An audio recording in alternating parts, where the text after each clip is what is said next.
कोकणातील डोंगराच्या मध्ये वसलेलं आंबेवाडी गाव दिवसा स्वर्गासारखं सुंदर, पण रात्री मात्र काळोखाने गिळून टाकलेलं. त्या गावात एक प्रचंड जुना वाडा होता, राणेवाडा.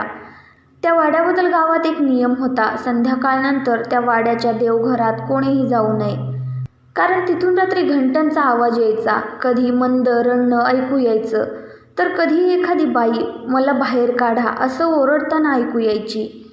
गावातील लोक म्हणायचे त्या देवघरात एक आत्मा कैद आहे. मुंबईत राहणारा सौरभ राणे अनेक वर्षांनी आपल्या गावात परत आला होता.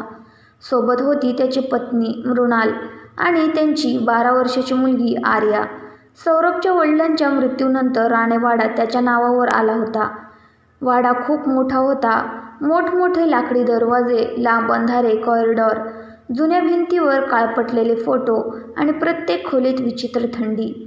मृणालला पहिल्याच दिवशी काहीतरी चुकीचं जाणवलं. ती हळू आवाजात म्हणाली, "सौरभ, हा वाडा खूप विचित्र वाटतोय." सौरभ हसला, "तुला सवय नाही म्हणून." पण त्याच क्षणी वरच्या मजल्यावरून घुंगरांचा आवाज आला, छन छन छन. सगळे वर पाहू लागले, पण तिथे कोणीच नव्हतं.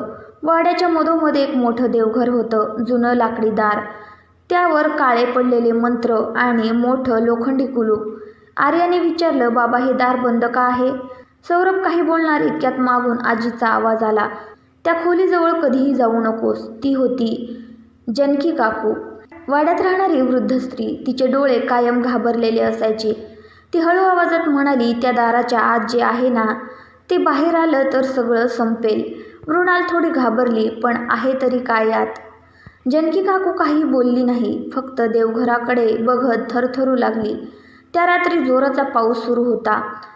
विजा चमकत होत्या. मध्यरात्री अचानक आर्या झोपेतून उठली. तिला कोणीतरी हळू आवाजात बोलवत होतं, "आर्या, माझी मदत कर." ती झोपेतच खाली उतरली. वाडा पूर्ण काळोखात बुडाला होता. फक्त देवघरातून मंद लाल प्रकाश येत होता. आर्या हळूहळू त्या दाराजवळ गेली. आतून पुन्हा आवाज आला, "दार उघड." आर्याने कुलुपाला हात लावला आणि अचानक तिच्या मागून मृणालने तिला पकडलं. "आर्या." आर्या दचकली. क्षणात देवघरातील आवाज बंद झाला, पण दाराच्या खालून हळूहळू रक्त बाहेर येताना दिसत होतं. मृणाल किंचाळली. दुसऱ्या दिवशी जानकी काकूंनी सत्य सांगायला सुरुवात केली. 30 वर्षांपूर्वी राणे कुटुंबात वसुंधरा नावाची एक सून आली होती. ती खूप सुंदर, पण खूप शांत होती. वाड्यात आल्यापासून तिला सतत विचित्र गोष्टी दिसू लागल्या. रात्री देवघरातून आवाज यायचे, कधी एखादी सावली, तर कधी आरशात दिसणारा रक्ताने माखलेला चेहरा. एका रात्री वसुंधराने सगळ्यांना सांगितलं, "या देवघरात काहीतरी जिवंत आहे." पण कोणी तिच्यावर विश्वास ठेवला नाही. हळूहळू ती वेडी होत गेली आणि एक दिवस ती अचानक गायब झाली. फक्त देवघराच्या दारावर रक्ताने लिहिलेलं दिसलं, "तो आता मुक्त झाला आहे." त्या दिवसानंतर आर्या विचित्र वागू लागली. ती एकटीच बसून कोणाशी तरी बोलायची, रात्री झोपेत चालायची आणि भिंतीवर काळ्या रंगाने विचित्र चिन्ह काढायची. एकदा मृणालने पाहिलं, आर्या आरशासमोर उभी होती, पण आरशात दिसणारा चेहरा तिचा नव्हता. तो एका वृद्ध बाईचा होता. पूर्ण काळे डोळे, फाटलेलं तोंड आणि जळालेला चेहरा. मृणाल भीतीने मागे सरकली. क्षणात आरशावर तडे गेले. सौरभला आता सगळं संपवायचं होतं. त्याने गावातील पुजारी दत्तात्रेय गुरुजींना बोलवलं. गुरुजी देवघरासमोर आले आणि अचानक घाबरले. "हे देवघर नाही, मग काय आहे?" गुरुजी थरथरत म्हणाले, "ही एक कैद आहे." त्याने मंत्र म्हणायला सुरुवात केली. अचानक वाड्यात जोराचा वारा सुटला. दरवाजे आपोआप आपटू लागले. भिंतीवरचे फोटो खाली पडले आणि देवघराचं कुलूप स्वतःहून तुटलं. धाडकन दार उघडलं. आत पूर्ण अंधार होता. फक्त मधोमध एक मोठा काळा आरसा ठेवलेला होता. त्या आरशातून कुजबूज ऐकू येत होती, "मला बाहेर येऊ दे." गुरुजींनी मंत्र टाकताच आरशात दृश्य दिसू लागलं. 30 वर्षापूर्वीची रात्र. वसुंधरा रडत होती.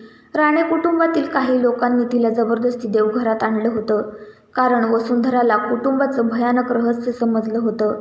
त्या वाड्यात काळी पूजा केली जायची, संपत्ती आणि शक्तीसाठी, आणि त्या पूजेसाठी एका जिवंत माणसाचा बळी दिला जायचा. वसुंधराने विरोध केला म्हणून तिलाच त्या आरशात जिवंत कैद करण्यात आलं. मृणालच्या डोळ्यात पाणी आलं. "म्हणजे ती अजूनही जिवंत आहे?" गुरुजी शांतपणे म्हणाले, "शरीराने नाही, पण आत्म्याने." त्या रात्री अमावस्या होती. गुरुजींनी सांगितलं, "आज जर आत्म्याला मुक्त केलं नाही तर तो आर्याला कायमचं घेऊन जाईल." पूजा सुरू झाली. आर्या अचानक बदलली.